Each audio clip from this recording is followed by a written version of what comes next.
here. So today I'm here with another car review. Today I'm reviewing this 2008 Lexus RX350, also known as the best-selling luxury SUV. Is this going to be, being a used Lexus, almost a 11-year-old Lexus, how good is this as a used vehicle? Let's find out.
So let's take a quick walk around before we actually start up the car. So this is known as the second generation Lexus RX. This generation came out for the 2004 model year, and that was known as, and typically models were Lexus RX300. The 350, I believe, was introduced in 2007. This is a 2008, so this was not the last year before third generation came out. I think the third generation came out in 2010. So this ran from 2004 to 2009 for the second generation. And this is the best-selling luxury SUV. Because you get a really nice crafted luxury SUV, but the difference between this and a Mercedes, BMW, Audi is the reliability. Toyota reliability. These things are straight bulletproof. That's just the quality of owning a Lexus. So it has that old style Lexus waterfall grille. A lot of people prefer this over the Spindo grille, which I actually like the Spindo grille. I think it looks pretty nice, but this is just, you know, sort of a nice Lexus design. There's no way getting around that. You have LED headlights. I'm not sure if those were factory. I doubt they were. Then your halogen high beams and your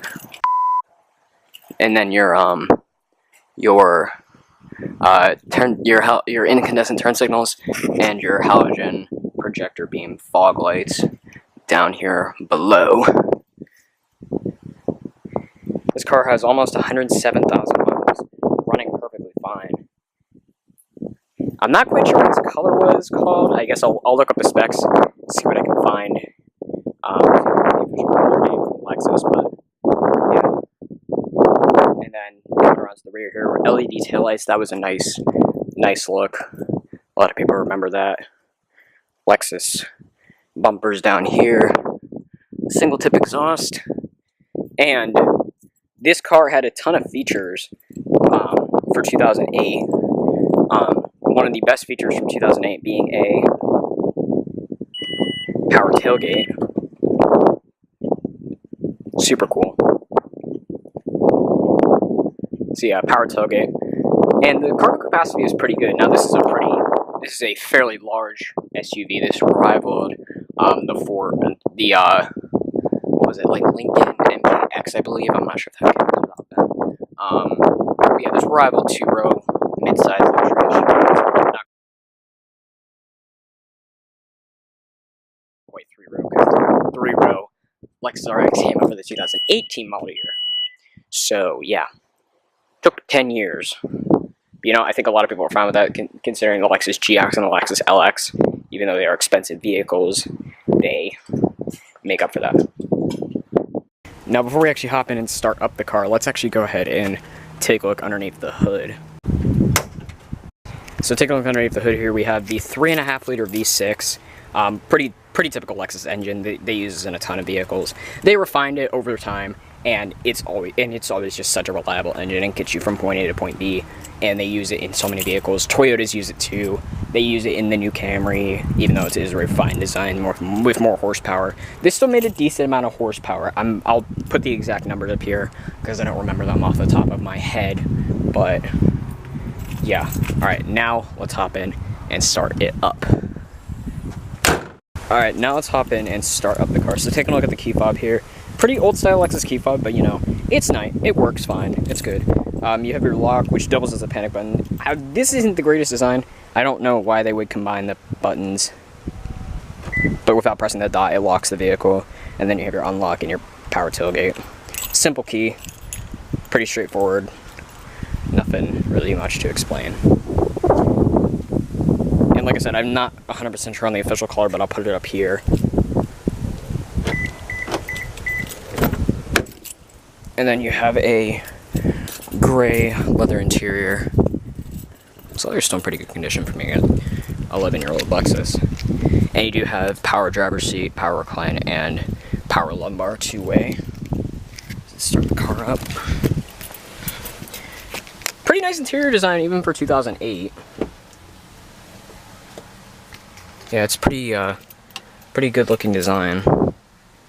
So, yeah, we'll go ahead and start it up.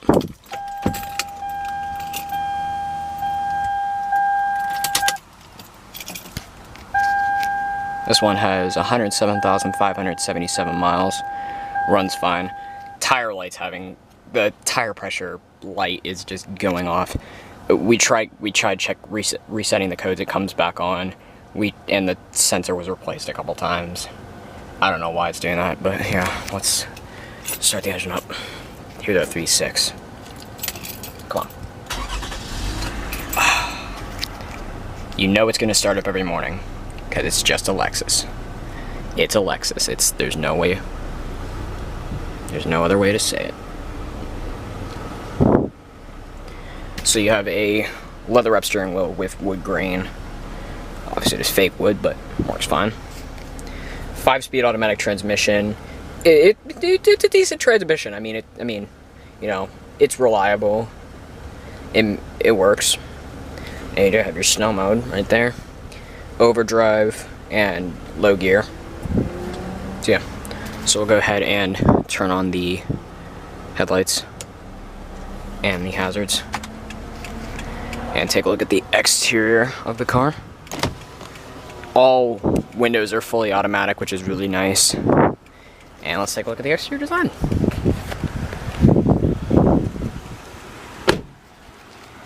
You do have heated exterior side mirrors.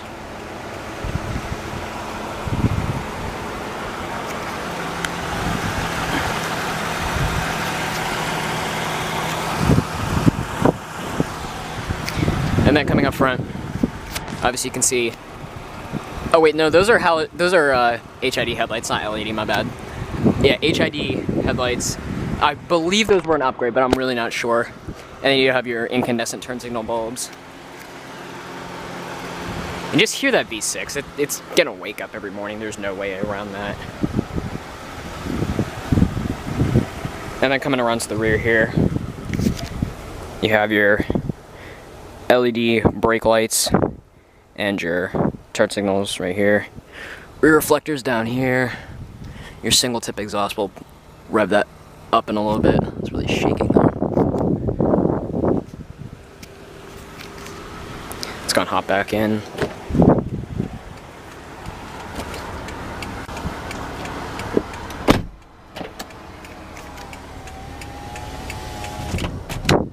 Alright, let's go ahead and grab an exhaust shot real quick. Alright, now let's try and grab an exhaust shot. I'm not sure if this will work the greatest, but we're trying our best with what we've got, so yeah, let's do it.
decent.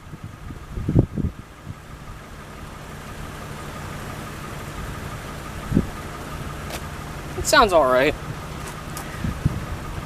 Pretty decent V6 sound. Alright, so build quality materials inside this car, decent. I mean, they're pretty good for 2008.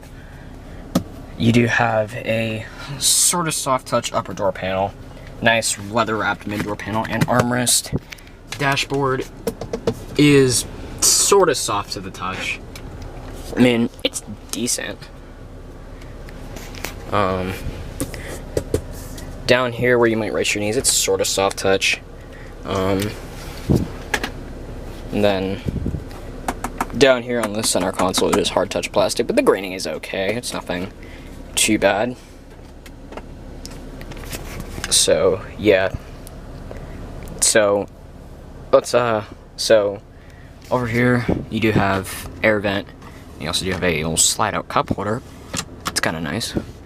You do have your fuel cap release, and what is that? What is that? That is AFS off, whatever that means. And a blank switch. What is that? Is that the fuse box? I bet that's the fuse box. Oh no, no it's not. You have your mirror controls and your power tailgate button right here. And on the door panels, you do have all your window controls, your memory seat settings, door locks, child safety locks, power door locks, right there. Alright, so, and then you have your odometer and trip reset button, and then your controls and everything. Decent looking steering wheel design. I like the wood grain design. So yeah, pretty nice design. You do have your volume controls. And then I guess that controls the what the was that? Okay, that was weird. I don't know what that was. Anyways. And then you do have your mode button. We're gonna turn that down and shut that off. Okay, my phone needs to shut up. Take a look at the gauges here. Okay, the steering wheel's just kind of staying there.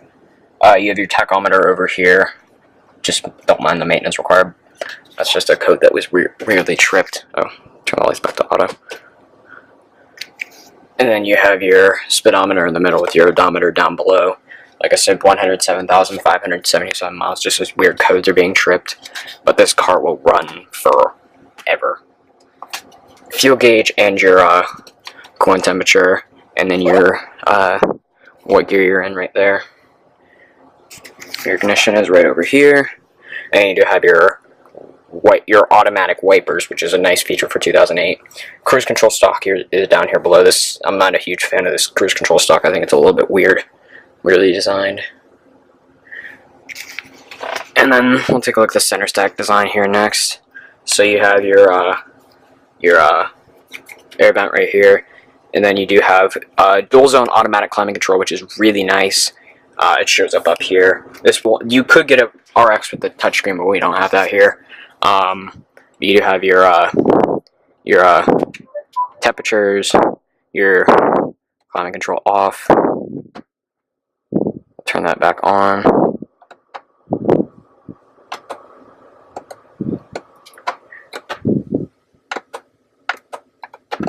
Okay, whatever.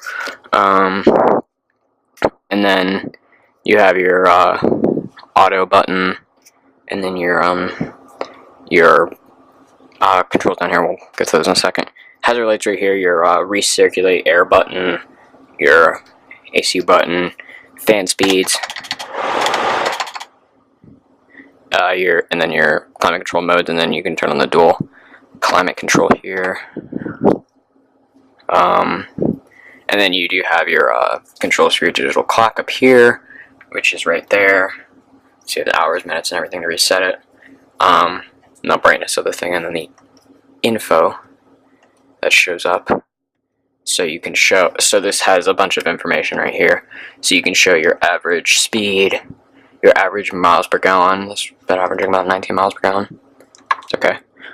Your distance driven, cruising range, so like your field range, estimated time waking up.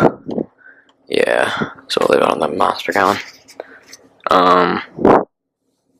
And then you do have your passenger controls, and you do have your front and rear defrosters, and you can turn those both on at the same time. Coming down here, you do have your all your media controls down here. So you have the seek and track buttons, and your disc changer for your eject. I can't show you guys the audio system because I'll use copyright, and this thing doesn't have a USB input, so I can't really do much about that, but whatever, it's fine. Doesn't matter to me. And then we do have the and then you do have your AM and satellite buttons. The satellite subscription is up on this guy, but and then your FM, your disc changer, and then you do have a 6-disc CD changer, which is nice. I think some of these later models came with a cassette deck. This one doesn't have it, but which is a little interesting. And then yeah, and then you do have your load disc, which is interesting. Kind of weird to see that your disc, that your CD players are starting to go out now. And then down here you do have your heated seat controls, which is a nice feature for 2008. Just press it, and the heated seat is on. Super convenient. And then you do have your headlight washers, which is actually kind of nice. And right here you have a 12-volt cigarette lighter outlet, or power outlet, or whatever. This is your 5-speed automatic transmission right here, for your snow mode. Down there you do have another 12-volt power outlet. 2 cup holders right here. And then you do have your center console. Really like this open and close mechanism here. Yeah, super nice. I like the design. And these seats are comfortable. Woo! This is a nice, comfortable car. Really like these seats. Up here you do have a auto dimming rearview mirror with your compass. And you do have garage home link up there. And you have a sunroof that you can tilt, and then open up. Gives it a nice open feel. Typically don't really use the sunroof in this car. And you have a little sunglass holder. Manual sunroof shade. And then your glove box. Not dampened for weird reasons. Which is a little bit, which is a little bit cheap, but it is lined with felt. Okay, that needs to go back in there. There we go. And you do have some door pocket storage right here, which is kind of nice. So yeah, not much else to it. So we'll go ahead and shut down the car. And you do have a power steering wheel. That's a nice feature. And we'll go ahead and take a look at the back seat and the trunk capacity one more time. Alright, so now let's hop into the back seat. Oh, move the tripod real quick. And the build quality and materials do carry throughout the rear. Hop in real quick. Yeah, build quality does carry through. Nice soft touch materials. And back here, the legroom is actually super good. This seat's sort of far back, and I have a ton of legroom and a decent amount of headroom. I'm about 5'5.5", maybe 5'6", and yeah, I have enough room by a long shot. You do have rear air vents right here, and you do have a rear center armrest with some cup holders and a nice little storage pocket. So, yeah. And you have dual map pockets back here. Alright, now let's check out the trunk capacity one more time and then we'll wrap it up. Alright, now let's take a look back at the trunk. So there are multiple ways that you can actually open the trunk. So you have a latch back here that doesn't actually start the power mechanism, which is weird. I don't know why it does that. And really, really good cargo capacity. These seats do fold down 60-40 split, which is nice. You have a 12-volt power outlet. Oh, what the hell? Why are my fingers getting so dirty? Ew. Okay, yeah, I need to clean that off. Yeah, nice. Pretty nice rear end.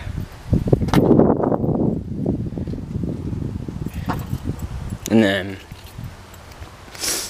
yeah. Alright. And then here. Fun to close it is right here. Just try to look at the license plate. There we go. Alright. Does this make a good used car? Absolutely. This is one of the best used cars you can buy.